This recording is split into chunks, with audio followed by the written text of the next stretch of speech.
So, today's video is different. As you can see, I've been telling you guys how I'm struggling with getting my work schedule and my YouTube schedule flowing together. And I think I may have figured out a way for it to coincide and to work. So today's video, different. I think I'm gonna try talking about my thoughts and ideas about the books that I read, as I'm reading them.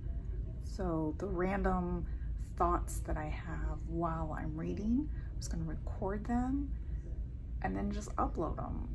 I know it'll be a lot more random and a lot less structured, and I also won't have the makeup in there, but I don't know, I'm excited about this new way of talking about the books that I love and getting them worked in.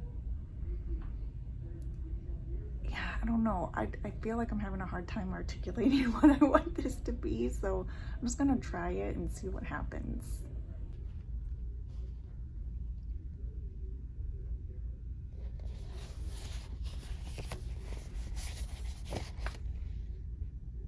So I'm sitting here reading We Who Wrestle with God, Jordan Peterson's new book.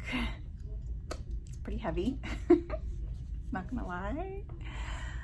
But I'm reading the second chapter now, which is talking about Adam and Eve in the Garden of Eden and how they're made in God's image.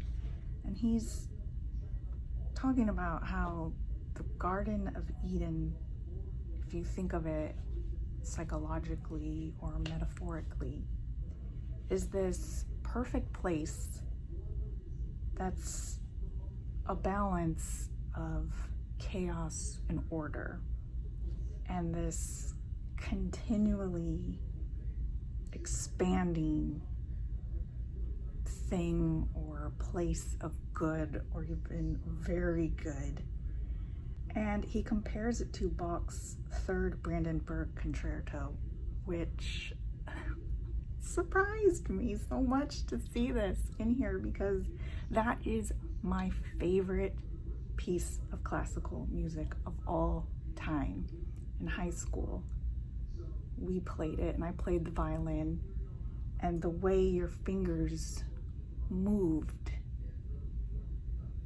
the way he's describing it is perfect, because there were these predictable moments that you could just do without thinking, and then there were the parts that were a little more chaotic or not predictable.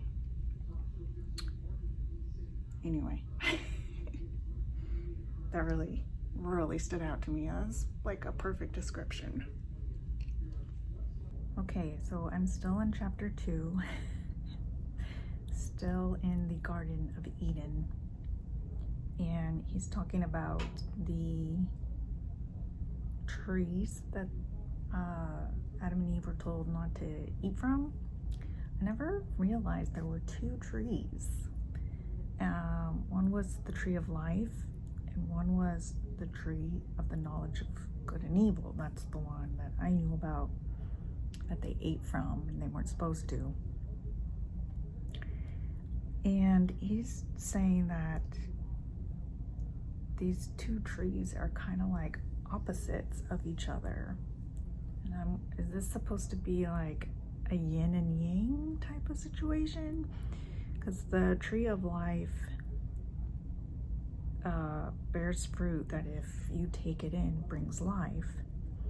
And then the tree of the knowledge of good and evil bears fruit that, if you take in, brings death, because he told them if they ate from that tree that they would surely die.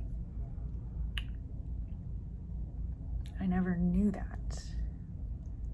So yeah, it's making me think of like a polar opposites, yin and yang balance type of thing.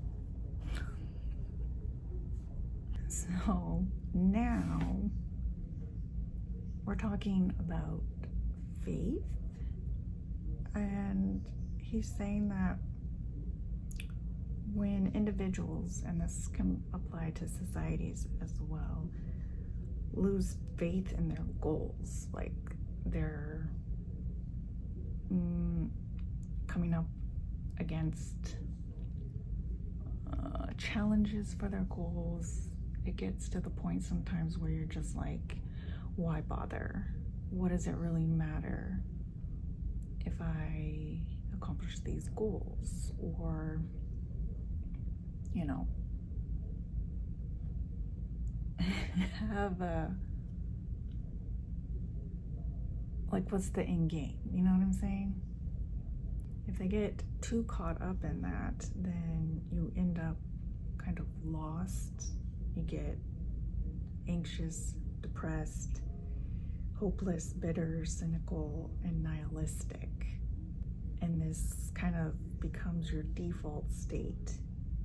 So basically, he's saying that you need to have at least some faith in something, even if, you know, that's the cosmos or yourself, in order to have forward momentum.